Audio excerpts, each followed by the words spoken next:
This is for the culture. What's up, everybody? It's Dr. CI, and welcome back to For the Culture. Now, if you've never been to For the Culture, what we do is I take every current event or everyday current events, and I tend to talk about them and relate them to Blackness and all the intersections of Blackness, which is why we call the show For the Culture, because it talks about issues as it relates to things like racism, sexism, homophobia, etc. in the Black community. And so today I'm going to be talking about, I don't know if y'all heard of Jojo. I think her last name is Siwa. I could be saying it wrong. I'm sorry, Jojo, if I got your name wrong, baby. That wasn't my intention.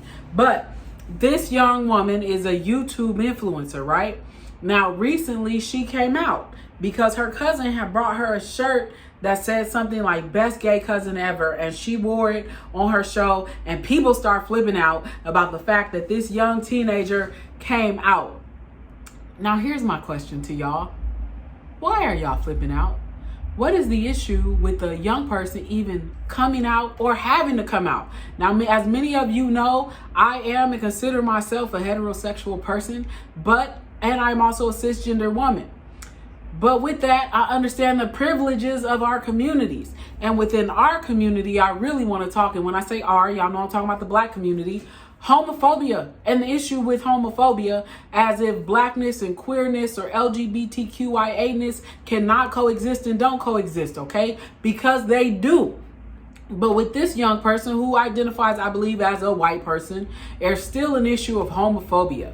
Now, here's my problem. If this young girl would have said, I have a boyfriend, people would have went crazy. Y'all would have romanticized it. Y'all would have been like, oh my gosh, she's dating. How beautiful. Oh my goodness. Look at her.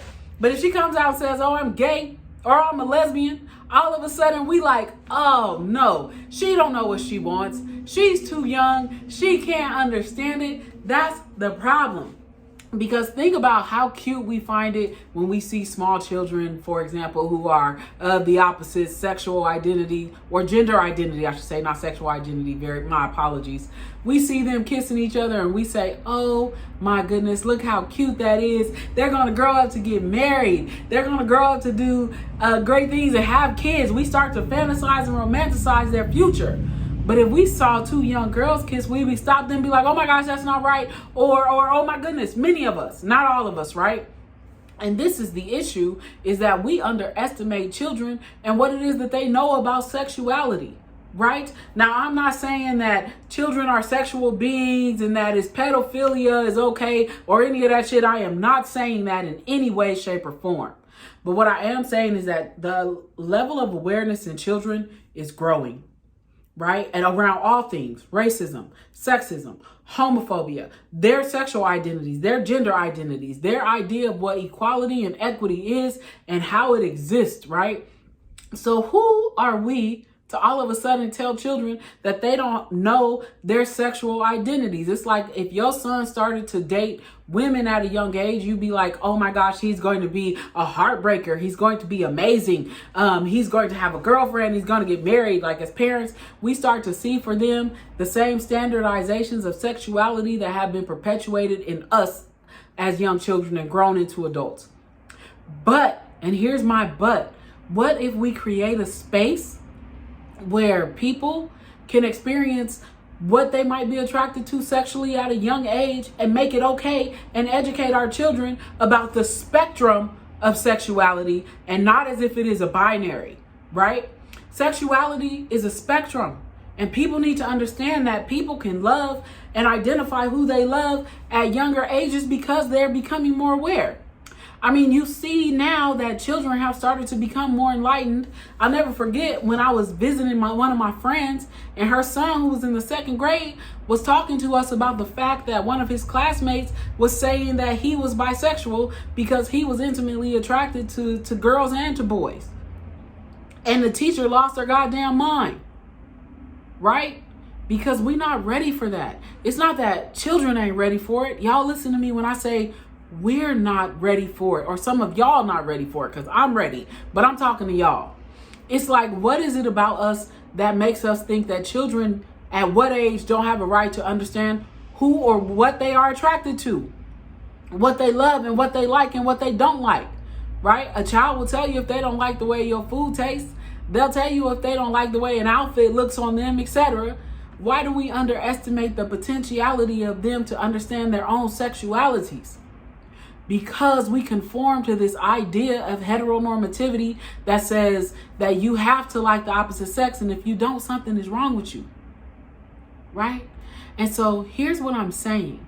My solution is that we need to educate adults more on understanding the minds of children and how they work before we standardize them into the things that we've been standardized to believe. We perpetuate assimilation in our children when it comes to sexuality, when it comes to behavior, when it comes to personality, and we gotta stop.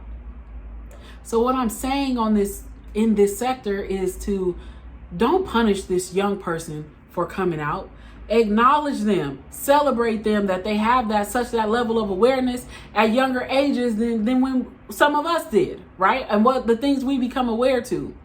So why is it so wrong for a child to understand that they might be attracted to the same sex or the opposite sex? And I get parents who say, I don't want my child to date anybody. That's different.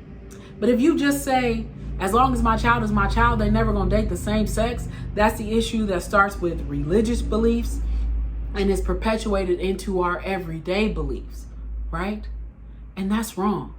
So I'm telling y'all to stop judging children, your children, for loving the same sex, because they are more consciously aware than we were at their ages because of the access that they have to information and explanations that we didn't.